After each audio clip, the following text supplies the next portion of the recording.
ಅವರು ಒಂದು ವೇಳೆ ಮುಂದಿನ ಚುನಾವಣೆಯಲ್ಲಿ ನಿಶ್ಚಿತವಾಗಿ ಗೆಲ್ಲಬೇಕಾಗಿದ್ದರೆ ಸಿದ್ದರಾಮಯ್ಯರ ಜೊತೆಗಾರರನ್ನು ಅಥವಾ ಬೆಂಬಲಿಗರನ್ನು ವಿಶ್ವಾಸ ತೆಗೆದುಕೊಂಡು ಹೋಗಬೇಕಾಗ್ತದೆ. ಯಾಕಂದ್ರೆ ಎಲ್ಲರೂ ತಮ್ಮ ಜೊತೆಗೆ ಒಂದು 10-5 MLAಗಳನ್ನ ಆರಿಸುವಂಥವ್ರು ಅಂಥವ್ರು ಮತ್ತೊಂದು ಇಫೆಕ್ಟಿವ್, ಅದರಲ್ಲೂ ಅಹಿಂದ್ ಮೂಮೆಂಟದಿಂದ ಸಾಕಷ್ಟು ಲಾಭ ಇಲ್ಲಿ ಇದೆ.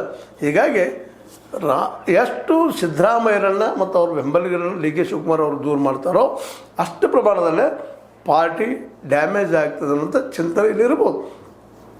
ಸಹಜದ ಅದ್ರ ಜೊತೆಗೆ ಆ ಹಿಂದೆ ಚರ್ಚೆ ಆಗ್ಯದ ಸಂದರ್ಭದಲ್ಲಿ ಅದಕ್ಕೆ ಒಂದು ಸೂಕ್ಷ್ಮವಾಗಿ ಹೇಳಿದ್ದಾರೆ ಸತೀಶ್ ಅವರು. ನಾವು ಅಂತೆಲ್ಲ ಅನೇಕರಿದ್ದಾರೆ ಆ ಹಿಂದೆ ಮೂಮೆಂಟನ್ನು ತಗೊಂಡು ಹೋಗುವಂಥವ್ರು ಮಾಡುವಂಥವ್ರು, ಅವ್ರ ಜೊತೆ ನಾವು ಇರ್ತೀವಿ ಅನ್ನೋಂಥ ಮಾತಾಡಿದ್ದಾರೆ. ಒಟ್ಟಿನಲ್ಲೇ ಇವತ್ತಿನ ಈ ಚರ್ಚೆಯಿಂದಾಗಿ ಸಹಜವಾಗಿ ಸತೀಶ್ ಅವರು ಹೇಳಿದ ಮಾತು ನಿಜ ಆದೀತ ಅನ್ನುವಂಥ ಒಂದು ಏನಪ್ಪ ಅಂದ್ರೆ ಆತಂಕ ಸಹಜವಾಗಿ ಕಾಂಗ್ರೆಸ್ಸಲ್ಲಿ ಕಾಡ್ತಾ ಇದೆ.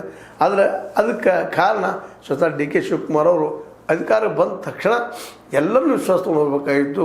ಇದರ ಅರ್ಥ ಇವ್ರಿಗೆ ಅಧ್ಯಕ್ಷರು ಕೊಡಬೇಕಾಗಿತ್ತು ಅಂತಲ್ಲ, ಮತ್ತೊಂದಲ್ಲ.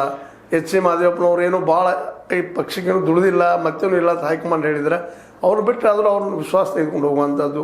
ಅಥವಾ ಸಿದ್ದರಾಮಯ್ಯ ಹೇಳಿದಿನಂತ ಸಿದ್ದರಾಮಯ್ಯಗೂ ಗೊತ್ತಿಲ್ಲ ಅಂತಲ್ಲ, ಅವರು ರಾಜಕೀಯದಲ್ಲಿ ಇರ್ತಾರೆ, ಯಾರ್ಯಾರು ಅರ್ಥಕ್ಕೆ ಮೂಲ ಏನು, ಯಾವ ರೀತಿ ಗಳಿಸ್ತಾ ಇದ್ದಾರೆ ಅನ್ನೋದು ಅವ್ರಿಗೆ ಗೊತ್ತಿದ್ದ ವಿಷಯ ಅದು. ಮತ್ತು ಇವತ್ತಿನ ರಾಜಕೀಯದೊಳಗಂತ ನೋಡ್ರಿ, ಪ್ರಾಮಾಣಿಕವಾಗಿ ಸಜ್ಜನಾಗಿದ್ದೀನಪ್ಪ ನಾನು ಅಂತಂದ್ರೆ ಮತ ಹಾಕುವಂಥವ್ರು ಇಲ್ಲ. ಮತ ಹಾಕುವಂಥವ್ರು ಸಹಿತ ಇವತ್ತು ದುಡ್ಡಿಗೆ ಕೈ ಚಾಚು ಪ್ರಮೇಯಗಳು ಹೆಚ್ಚಿರೋದ್ರಿಂದಾಗಿ, ದುಡ್ಡೇ ಇವತ್ತು ಭಾಳ ಮಹತ್ವದ್ದಿರೋದ್ರಿಂದಾಗಿ ಸಹಜವಾಗಿ ದುಡ್ಡಿನ ವ್ಯವಹಾರ ವ್ಯವಹಾರಗಳನ್ನು ನಡೀತಿರ್ತದೆ. ಅದೇನೂ ಇರಲಿ, ಒಂದು ಮಾತ್ರ ಸತ್ಯದಲ್ಲೇ ಡಿ ಕೆ ಶಿವಕುಮಾರ್ ಅವರು ಏನು ಪ್ರಾಮಾಣಿಕರಲ್ಲ, ಸತ್ಯ ಶುದ್ಧರಲ್ಲ, ಗಾಂಧಿವಾದಿಗಳಲ್ಲ, ಗಾಂಧಿನೂ ಅಲ್ಲ. ಅದಕ್ಕಾಗಿ ಅವರಲ್ಲಿ ತಪ್ಪುಗಳಾಗಿದ್ದಾವೆ, ಒಂದಿಷ್ಟು ತಪ್ಪು